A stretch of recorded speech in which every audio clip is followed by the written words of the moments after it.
28절부터 30절까지. 자, 요한복음 8장 28절로 30절까지 다 같이 한 목소리로 읽겠습니다. 이에 예수께서 이르시되 너희가 인자를 들으니 내가 그인 줄 알고 또 내가 스스로 아무것도 하지 아니하고 오직 아버지께서 가르치신 대로 이런 것을 말하는 줄도 알리라. 나를 보내신 이가 나와 함께 하시도다. 나는 항상 그가 기뻐하시는 일을 행함으로 나를 혼자 두지 아니하셨느니라. 이 말씀을 하시매 많은 사람이 믿더라. 아멘. 기도하겠습니다. 주님 은혜를 감사드립니다. 주님 없이는 안 된다고, 어디서 죄사함을 받으며 어디서 이 지옥 가는 인생을 건짐을 받겠습니까? 예배당에 남아서 예배하는 성도들이나 또 집에서 유튜브로 예배하는 성도들이나 이때 이럴 수밖에 없는 상황을 주님께서 연락하시고 주님께서 불쌍히 여겨 주시옵소서. 주님이 보호해 주시고 지켜 주시옵소서. 말씀 듣기 전에 예물을 강단에도 드렸고 그리고 교회 계좌로도 이체를 합니다. 주님께서 형편과 처지에 맞게 드린 예물들을 주님께서 받으시고 정신도 붙잡아 주시고 육체도 붙잡아 주시고 환경과 모든 삶을 주님의 주권으로 주님의 은혜로 붙잡아 주셔서 덮어주시고 그리고 주님의 사랑으로 기억해 주시옵소서. 말씀을 들을 때 주님께서 종을 붙잡아 주시고 이때에 하나님께서 말씀하고 싶은 일을 성령의 감동에 의해서 전할 수 있도록 주님 도와주시옵소서. 감사하고 예수 이름으로 감사하며 기도합니다. 아멘. 아멘. 자, 반갑습니다. 예, 그리고 또 이렇게 예배하는 성도들이 있어서 저 혼자서 어떻게 예배하겠어요. 그래서 참 이렇게 또 건강하셔서 또 예배당에 가서 예배해야 되겠다 이런 마음을 주셔서 이렇게 나와서 함께 예배할 수 있어서 눈물 나도록 감사해요. 사랑합니다. 여러분들도 저한테다 좀 얘기 좀 해줘요. 사랑합니다. 사랑합니다. 네, 우리 가정에서 예배하는 성도들도 다 사랑합니다. 네, 아멘. 자, 어쨌든 지금 사태는 축복은 아닌 것 같아요. 축복. 그래서 만약에 어떤 하나님의 징계라 그러면 누가 가장 많이 잘못했을까? 이 생각을 한번 해봤어요. 누가 가장 많이 잘못했을까?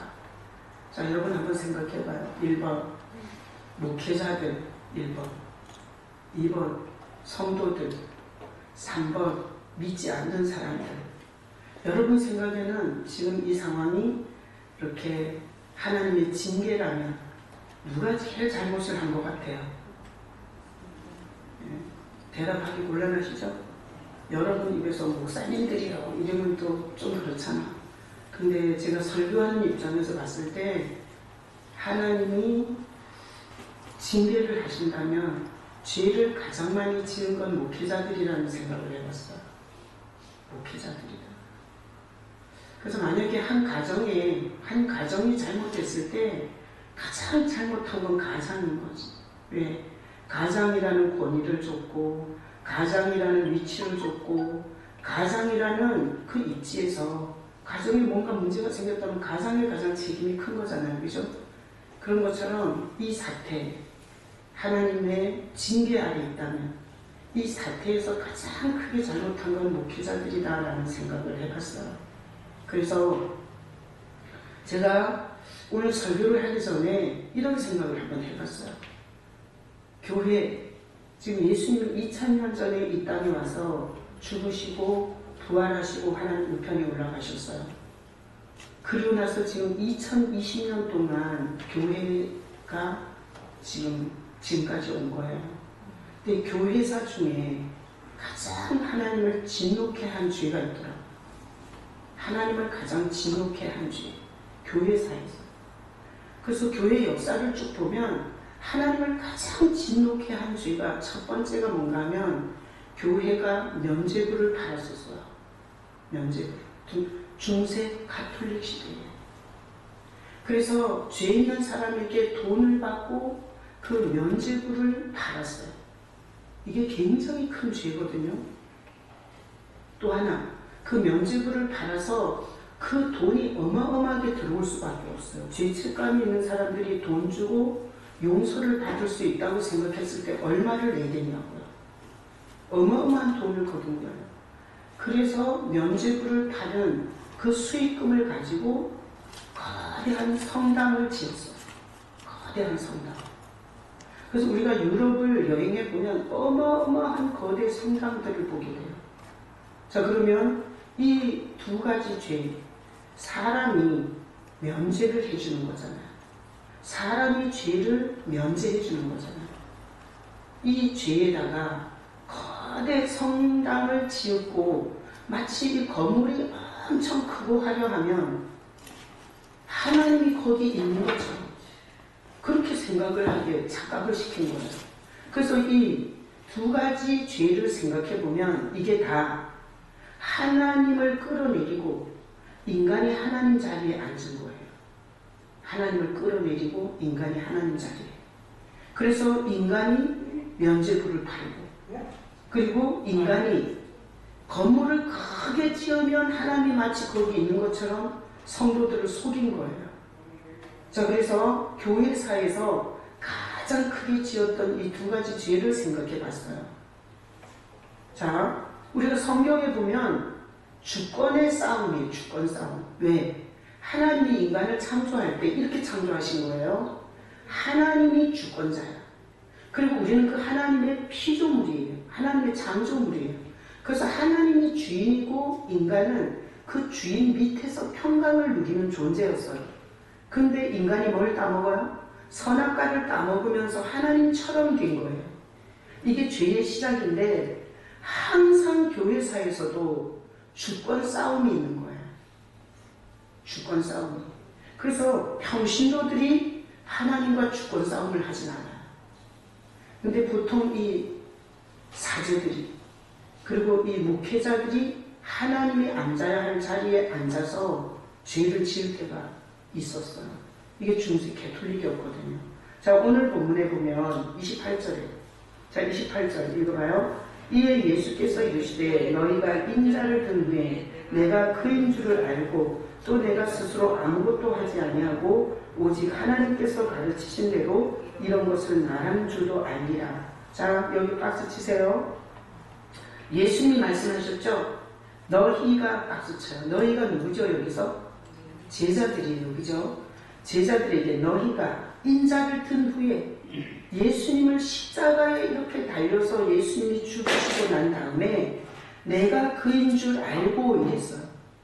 그러니까 제자들이 예수님이 십자가에 죽고 나서 예수님이 그인 줄 알 거래요. 자, 그래서 알고 거기다 박수 치셨죠? 그리고 나서 오직 아버지께서 가르치신 대로 이런 것을 말하는 줄도 알리라. 박수 치세요. 알리라. 자, 그래서 알고 알리라 이렇게 박수 치고, 자, 예수님이 십자가에 달려서 죽으시고 난 다음에 제자들이 그인 줄 아는 건 스스로 똑똑해서 공부를 열심히 해서 아는 거예요. 하나님이 그분이 그분이라고 가르쳐주는 거예요. 가르쳐주는 거예요. 그러니까 여기서 알고는 예수님께서 자기가 그분이라는 것을 알려주셔서 아는 거죠. 그리고 예수님이 아버지와 함께 있어서 이런 일을 했다는 걸 아는 것도 사람이 스스로 아는 거예요. 하나님이 알려주는 거예요. 알려주는 거예요.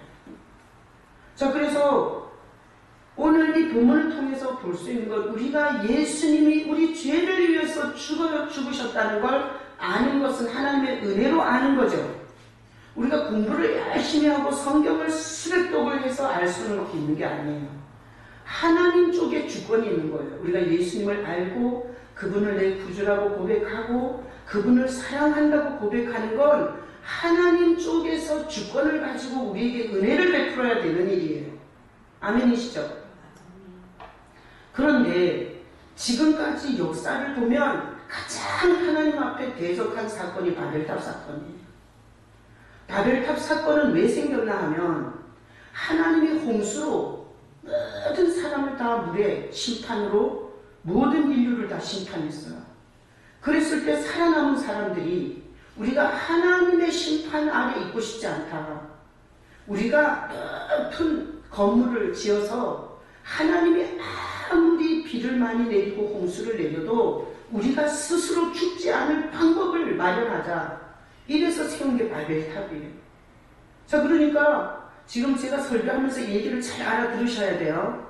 선악과를 먹은 것도 주권 싸움이에요. 하나님을 끌어내리고 인간이 주관자가 되려고 한 게 선악과 먹은 거죠. 그 다음에 예수님을 아는 것도 내가 열심히 하면 알 거라고 하는 건 이건 인간 중심이에요. 근데 오늘 말씀에 보면 인간이 열심히 해서 알 수 있는 분이 아니에요.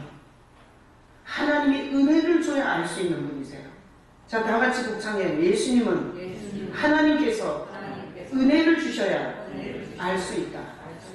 자, 그래서 예수님을 안다는 것은 하나님의 은혜를 입는 거예요. 왜 그런가 하면, 자, 보세요. 우리 인간의 가장 큰 문제는 뭔가 하면 죄를 갖고 살다가 죄의 저주 아래서 살다가 영원한 죄의 형벌 지옥으로 간다는 운명이 우리 인간의 가장 큰 문제예요. 그런데 이것을 예수님이 십자가에서 해결하셨어요. 십자가에서 우리 죄값을 당신이 직접 치르면서 이 저주와 형벌과 심판을 예수님이 해결해 주셨어요. 자, 그러시고 다 갚았다는 걸 증명하는 게 부활이에요. 자, 그러니 예수님에 대해서 안다는 것은 하나님의 은혜 없이는 알 수가 없어요. 그런데 사람들이 이렇게 생각할 수 있어요. 자, 제가 목사예요.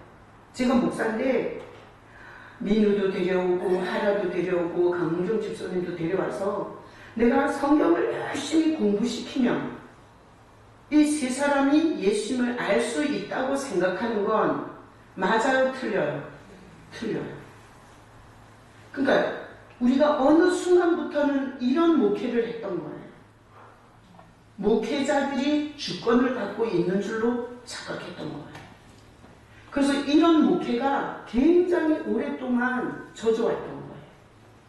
자, 그래서 교회가 부흥이 안 되는 건 누구 탓이에요? 내가 능력이 없는 탓이고요. 자, 이렇게 모든 인간이 주권을 갖고 모든 인간이 자기 열심에 따라서 된다고 착각한 게 이게 면죄부를 타는 일과 그리고 거대 성당을 짓는 일과 다를 바가 없어요. 자, 올려줘봐요. 자, 하나님 앞에서 역사적으로 가장 큰 인간이 큰 죄 중에서 가장 큰 죄가 면죄부를 파는 죄인데 이 면죄부를 죄사함의 주체를 왜곡했어요. 그래서 사제들이 중세 가톨릭 사제들이 면죄부를 팔면서 마치 자기의 손에 죄사함이 달려있는 것처럼 했어요. 죄사함은 누가 줘요? 예수님이 줘요. 마태복음 11장 28절에 보면 수고하고 무거운 짐진 자들아 다 내게로 오라. 내가 너희를 쉬게 하리라. 자, 이 무거운 짐은 부동산의 짐이 아니야. 이 무거운 짐은 이 수고와 무거운 짐은 우리가 돈이 없는 거, 우리가 병이 드는 거 이런 게 아니에요. 예수님께서 이 마태복음 11장에서 말할 때 수고와 무거운 짐은 죄의 수고, 죄의 무거운 짐을 가진 자들은 다 어디로 와야 돼요? 예수님께로 와야 돼요. 예수님께서 깨로 와서 예수님으로부터 죄사함을 받아야 돼요. 그런데 이 면죄부를 팔 때 일반 백성들은 다 죄사함을 받고 싶으면 어디로 갔어요? 사제한테 갔어요. 사제한테 가서 돈을 내놓고 그리고 자기 죄사함에 이런 쪽지를 받았어요. 면죄부라는 게 무슨 서류인 거잖아요. 서류. 그러니까 하나님 입장에서 봤을 때 죄는 누가 사해주는 거예요? 예수님이 십자가에서 죽으시고 엄청난 대가를 지불하시고 당신이 물과 피를 다 흘리시고 죄인의 죄를 용서해 주는 거예요. 그런데 가만히 보니 이것들이 자기네끼리 다 헤쳐먹는 거야. 사제들은 지가 예수님의 자리에 타고 앉아서 지가 마치 죄를 사해 주는 것처럼 서류 쪼가리를 해가지고 돈을 받고 이게 면죄부를 팔아쳐먹고 있고, 백성들은, 이 무지몽매한 백성들은 죄책감에 시달릴 때마다 이게 얼마짜리냐, 돈으로 이게 얼마짜리면 내 죄를 탕감받을 수 있냐, 이래서 돈을 가지고 사제한테로 가는 거예요. 자, 그러니 예수께로 가는 자는 있어요, 없어요? 없는 거예요. 첫 번째 죄는 사제들이 그렇게 가르쳐서, 백성들이 그렇게 배워서 하나님의 자리에 인간이 다 차고 앉아서 해먹은 거예요. 자, 오늘날 우리가 신천지 교회도 마찬가지예요. 자, 우리의 이 수고와 무거운 죄의 짐은 누가 벗겨줘요? 예수님이 벗겨줘요. 그런데 신천지에서는 누구한테로 가요? 이만희한테로 가요. 하나님이 보시고, 신천지를 보시고 하나님이 기분 좋을까요? 기분 나쁠까요? 기분 나빠요. 일단은 어떤 인간이 하나님의 자리에 앉아서 감히 하나님만이 하실 수 있는 일을 하고, 그리고 무지한 백성들이 그 밑에서 그게 맞는 줄 알고 거기서, 그러니까 지도자나 따르는 자나 다 썩은 거예요. 여러분이 죄책감에 시달리고, 그리고 여러분의 죄의 수고와 무거운 짐이 느껴질 때 밤에 잠이 안 오고 정신이 미칠 것 같고, 그리고 이 죄책감이 나를, 니는 앞으로 좋은 일이 오지 않아, 네가 한 짓을 생각해봐, 하나님이 두 눈 시퍼렇게 뜨고 너를 봤어, 너를 하나님이 보호해 줄 것 같아? 하나님이 너 같은 인간을 받아줄 것 같아? 이런 죄의 송사와 이런 죄책감이 올 때 우리는 그 밤에 무릎 꿇고 어디로 가야 돼요? 예수께로 가야 돼요. 예수께로 가서, 주님 잘못했어, 내 죄를 내가 압니다. 우리 가족은 하나도 모릅니다. 그러나 내가 내 죄를 가장 잘 알고 있습니다. 주님, 내 죄를 용서해 주시옵소서. 그리고 그 밤에 솔직하게 침대 옆에서 주님 앞에 내게로 오라, 주님 앞에 나가서 자기 죄를 자백한 자는, 그리고 그 밤에 뜨거운 눈물로 회개한 자는 예수님이 그 추악하고 더러운 죄를 용서하는 하나님이라는 걸 알게 될까요? 모를까요? 알게 돼요. 개인적 체험을 하게 돼요. 그러면 죽지 못해서 예배 오는 가짜 죽정이 빈탕 신앙이겠어요? 아니면 눈물로 찬양하고 경배하는 신앙이 되겠어요?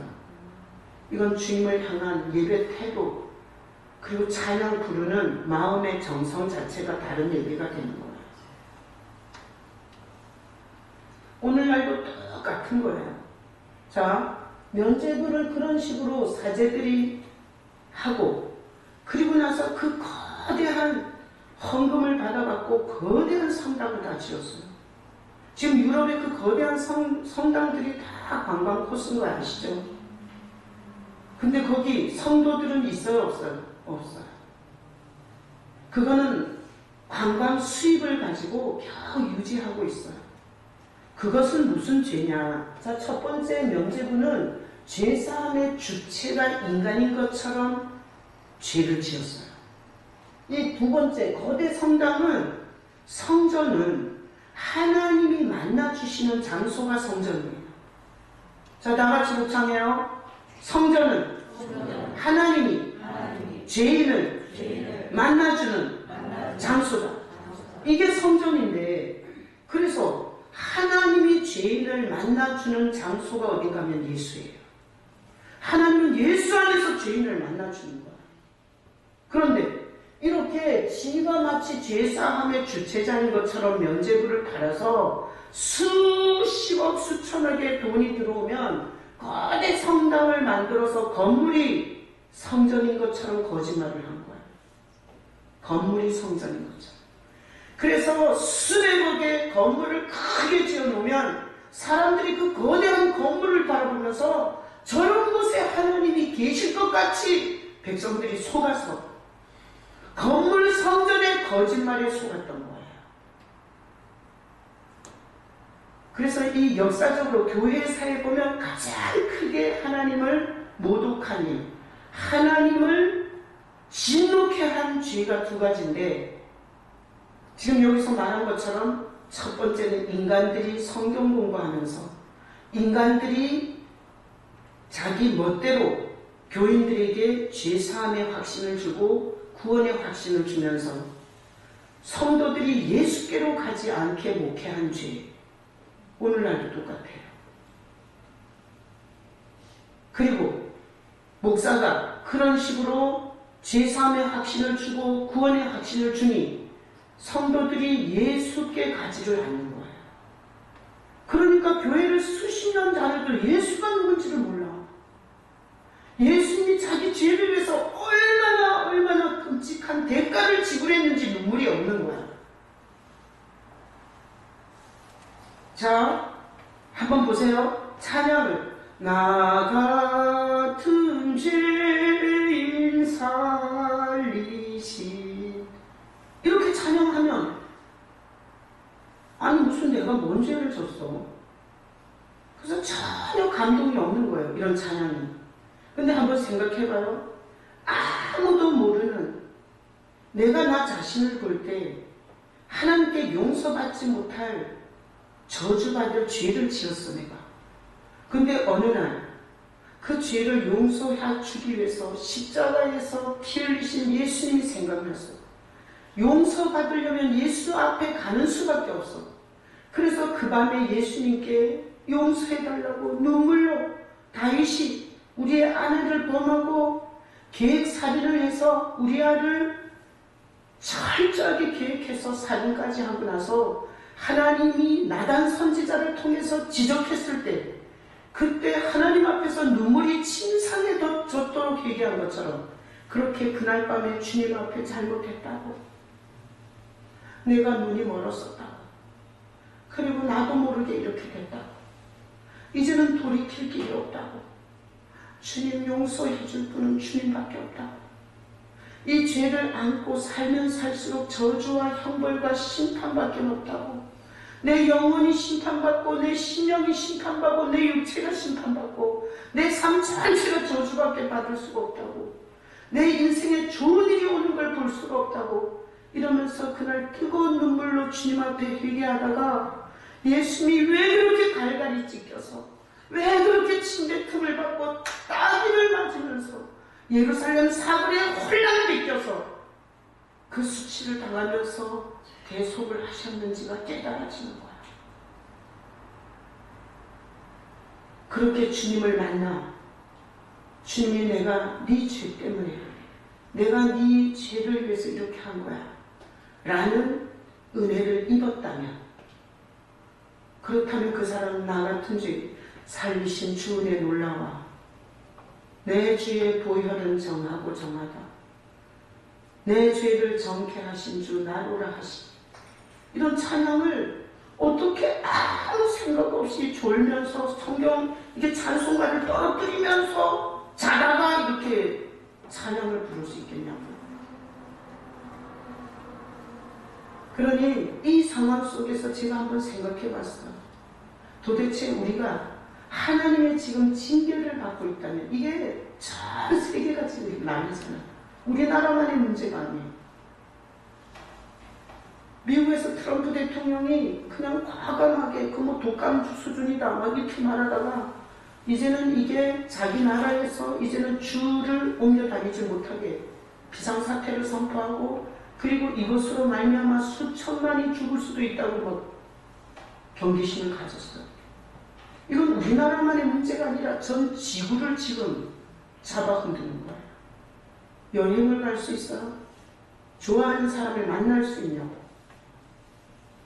제가 예배드리기 전에 되도록이면 가까이 앉지 마시라고, 2m 이상 벌려 앉으라고 했어요. 평소에는 좀 사랑하시고, 그리고 서로 좀 기도 제목도 물어보시고, 밥 먹을 때 좀 같이 좀 먹고. 평소에는 이렇게 얘기했어요. 지금은 이렇게 얘기하는 시대예요. 제가 목회자로서 한번 생각해 봤어요. 우리가 뭔 죄를 얼마나 지어서 이렇게 옴짝달싹을 못하는 이런 징계 아래서 우리가 살아야 되나? 복은 아니잖아.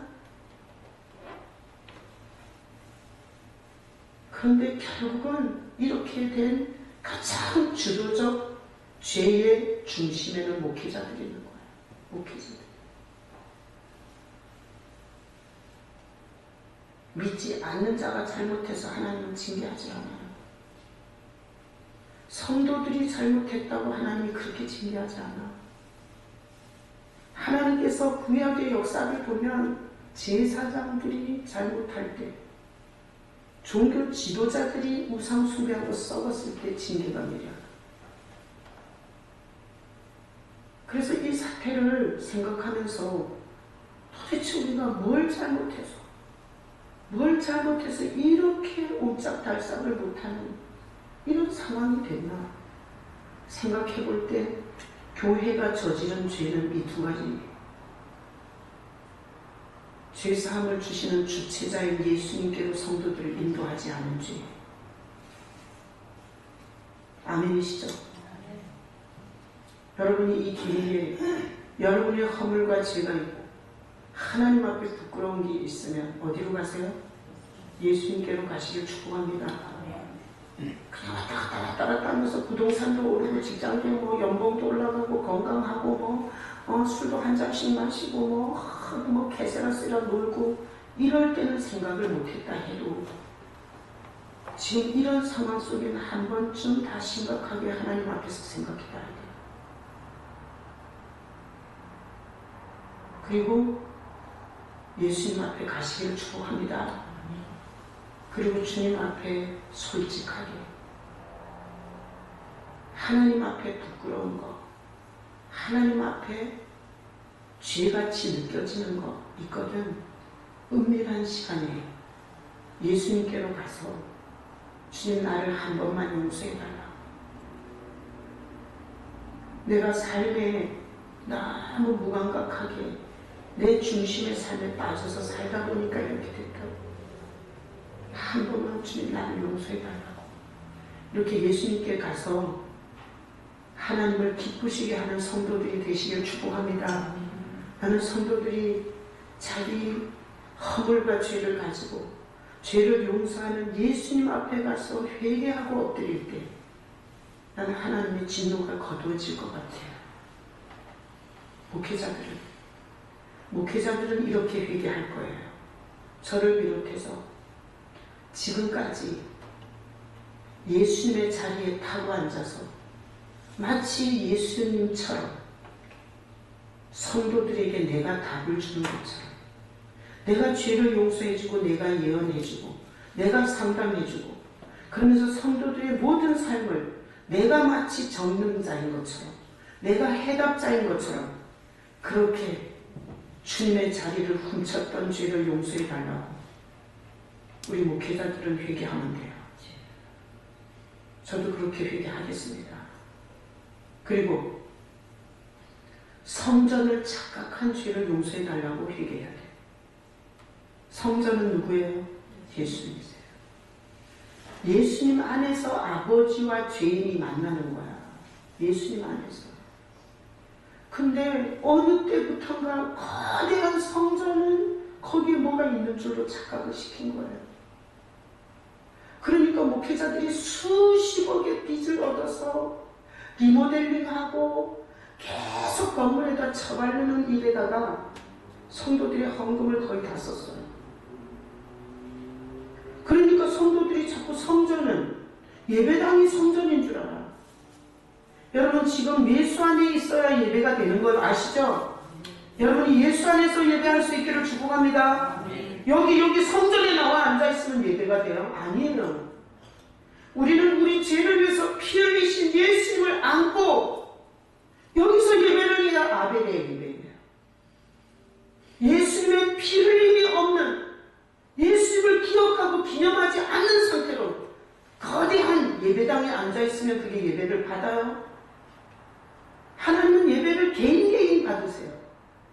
지금 가정에서 예배하지만 자기 같은 흉악한 죄인을 위해서 예수님이 어떤 대가를 지불했는지 그 예수님의 피값을 생각하면서 가정에서 아이들을 구별하고 그리고 예배 시간이니까 우리가 이런 상황이 아니었으면 이 시간에 예배당에서 예배했어야 하는 시간이니까 그래서 가족이 시간을 구별하고 마음을 구별하고 헌금도 구별해서, 그래서 예수님의 그 십자가의 보혈을 생각하면서 가정에서 예배해도 이 시대에서는 주님께서 그 예배를 받으실 줄로 믿습니다. 그러니까 성전은 누구예요? 예수님이세요. 예수님이 우리 안에 계시면 우리도 성전이에요. 너희가 하나님의 성령의 전인 것을 알지 못하는 거예요. 그러니까 이런 거야. 우리 안에 예수님 계시면 우리가 하나님의 성전인 거예요. 그래서 우리가 먼저 예수 속에 있어야 돼요. 예수 속에. 여러분이 성전 되신 예수 안에 있기를 축복합니다. 그래서 예수님 안으로 들어가 보면 성전이 예수님이야. 예수님 없는 건물 안에는 수백 번 수천 원 나가봐야 그건 성전으로 온 게 아니에요. 그건 종교적 형식과 무당이나 다른 이방 종교에서 하는 종교짓을 한 거지, 하나님 볼 때 그거는 성전으로 온 게 아니에요. 우리가 성전으로 왔다면 누구에게 왔어야 돼요? 예수님께 왔어야 돼요. 그래서 초대교회를 한번 생각해봐요. 초대교회 때. 자, 이런 번듯한 건물이 없었어요.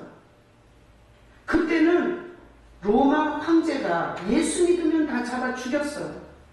지금 이 시대보다 훨씬 더 심각했어요. 그런 시대에 성도들이 20명, 30명 소그룹으로 모였어요. 그러고 나서 모이면 누구에게 있을까요? 예수님에게 있어요.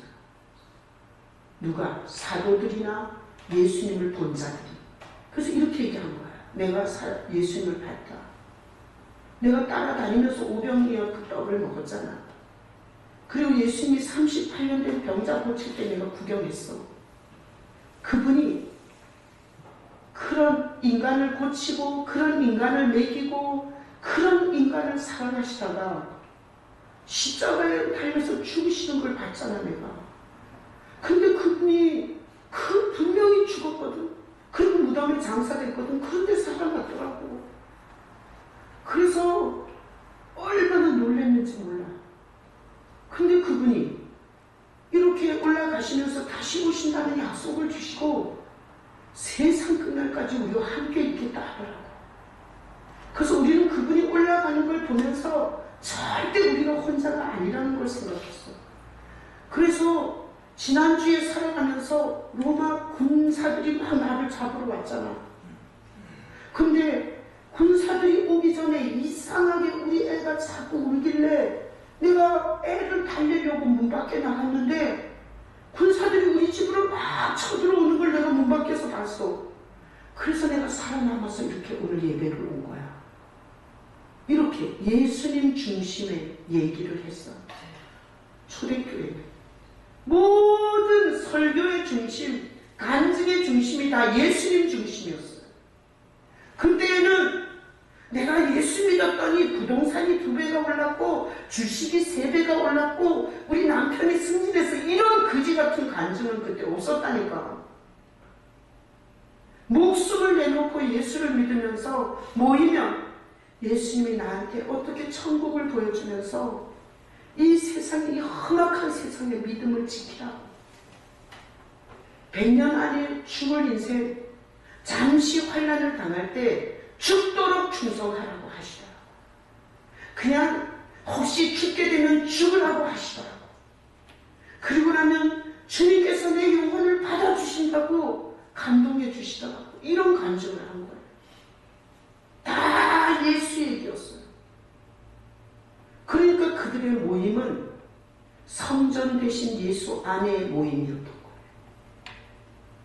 오늘날 건물은 좋고 의자는 좋고 같이 만나는 사람들은 던지주, 공부도 많이 하고 지식이 있고 아주 세상의 부동산 정보와 그리고 철학과 그리고 어느 학교가 좋은지의 정보를 계속 떠들어대는 사람들과 교회에서 만나서 예수님 주제로 하는 얘기 자체가 없는 거야.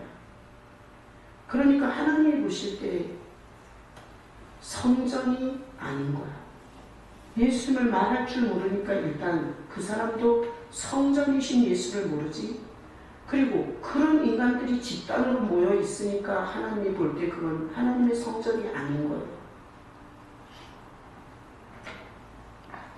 그래서 웃기는 얘기지만 어떤 사람이 천국에 갔더니 이 평신도 집사람, 그리고 평신도가 천국에 오니까 예수님이 의자에 펄떡 일어나서 왔냐고, 선한 싸움 다 싸우고 그리고 승리하고 왔다고 안아주더래.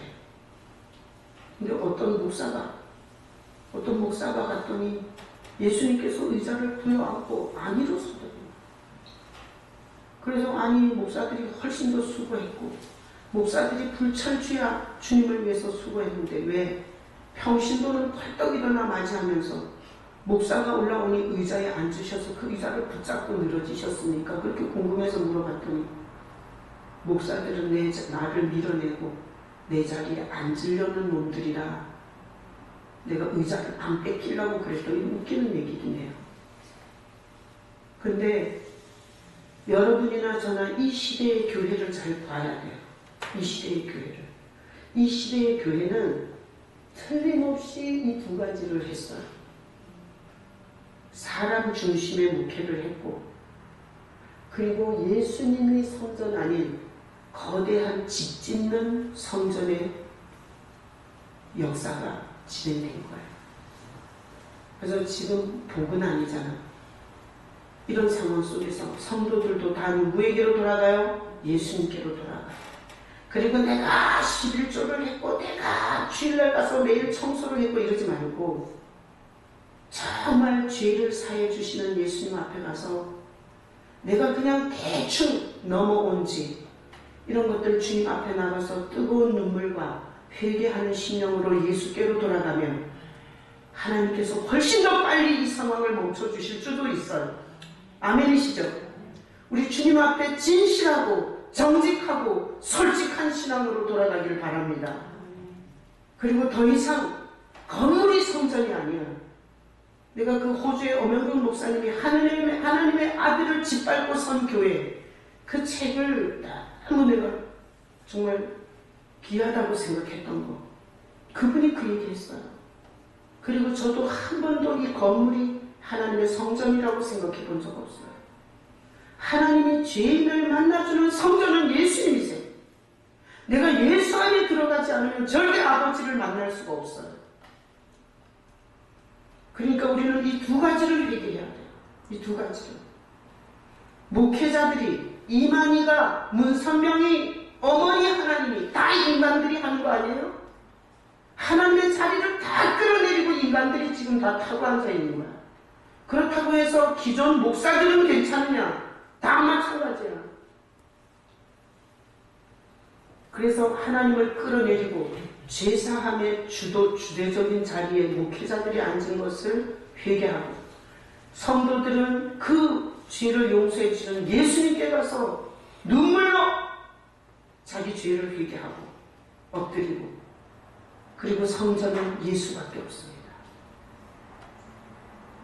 예수 안에서 아버지를 만나 하나님이 내 친아버지가 되고, 이 흉악한 죄인을 내가 네 하나님이다 이러는 예수 안에서 하나님의 성전으로 살고 싶습니다.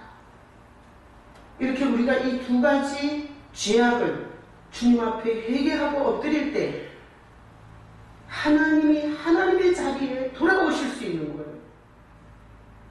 교회의 모든 참회의 근거는 내 죄의 보혈을 정하고 정하다.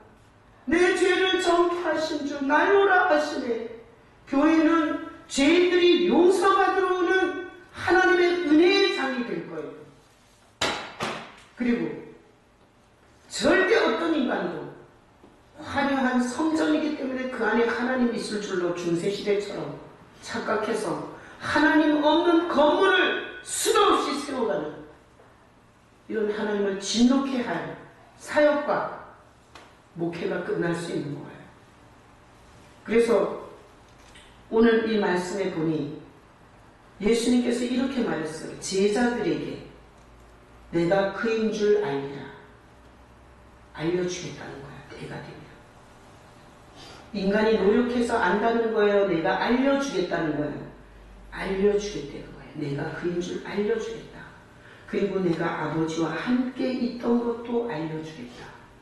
그래서 제자들은 예수님이 죽으시고 부활한 후에 성령을 받고 나서 예수님이 메시아라는 걸 알았어요.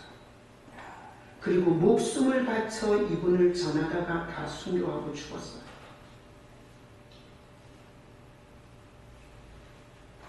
저는 새벽마다 여기서 회개해요. 목회자들이 예수님을 끌어내린 죄 용서해달라고. 그리고 제 목회를 돌아보니 성경 공부를 열심히 시키면 성도들이 변하는 줄 알고. 근데 예수님께로 가지 않는 성도를 성경 공부를 많이 시켜놨더니 그걸 갖고 가서 또 다 잘난 척하고 싸움질하고 돌아다녀. 하여튼 예수님께로 가지 않은 성도는 성경을 가르치지 말아야 돼요.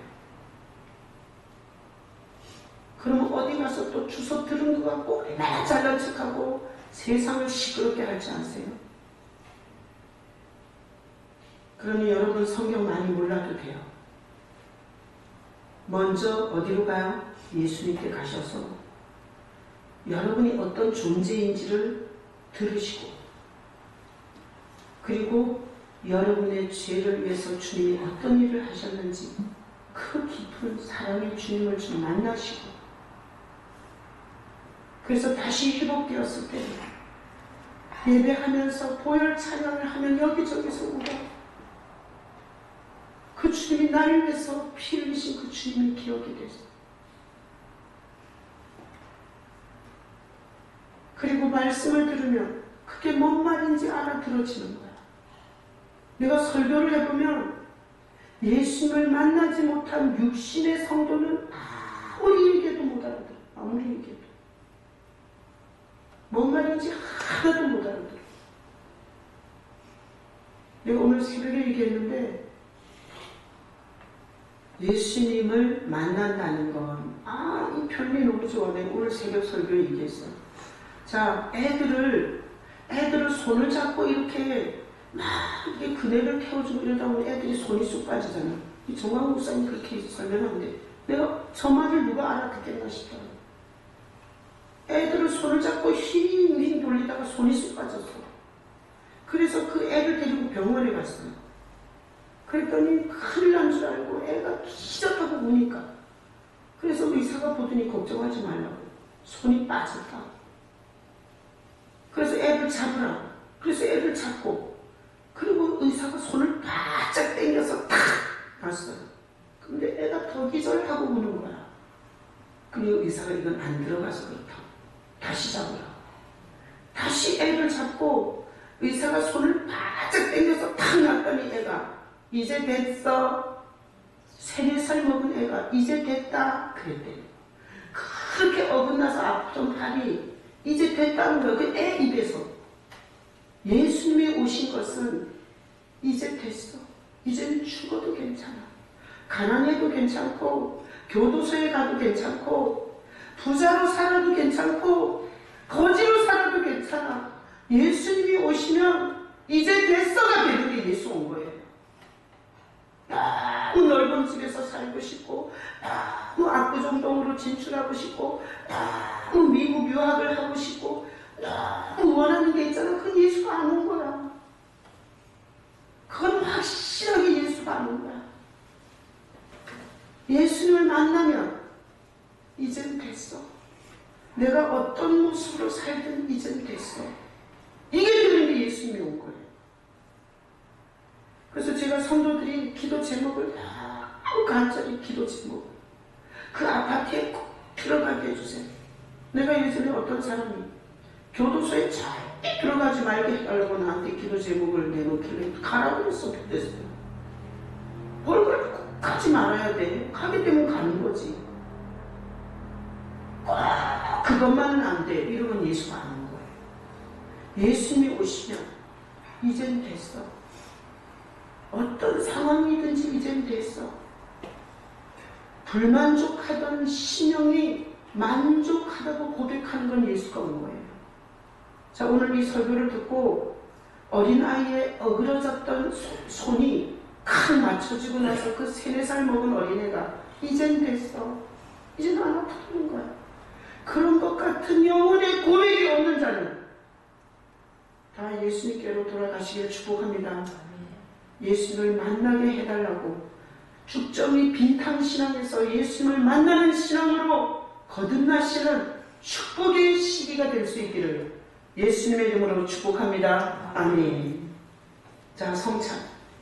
성찬은 예수님 없는 교회가 될까봐, 예수님을 기념하지 않는 귀신 같은 집이 될까봐, 예수를 기억하지 않는 이런 면죄부나 팔고, 그리고 이런 건물 성전이나 숭배하는 시대에 성도들이 속을까봐 주님께서 죽기 전날 밤에 나를 기념하라 명령하신 거예요. 우리는 매 예배 때마다 이 예수님을 기념하고 기억할 수 있는 것이 얼마나 감사한지 몰라요. 자, 예수님이 우리를 위해서 찢긴 살 먹겠습니다. 자는 우리를 위해서 저주와 형벌과 심판을 덮으시려고 하나님이 피를 다 흘리신 거예요. 이 보혈은 모든 저주와 형벌을 다 떠나게 하게 하고 하나님의 보호를 받게 합니다. 이 어려운 시대에 예수님의 보혈로 덮어주세요. 마시겠습니다. 말씀을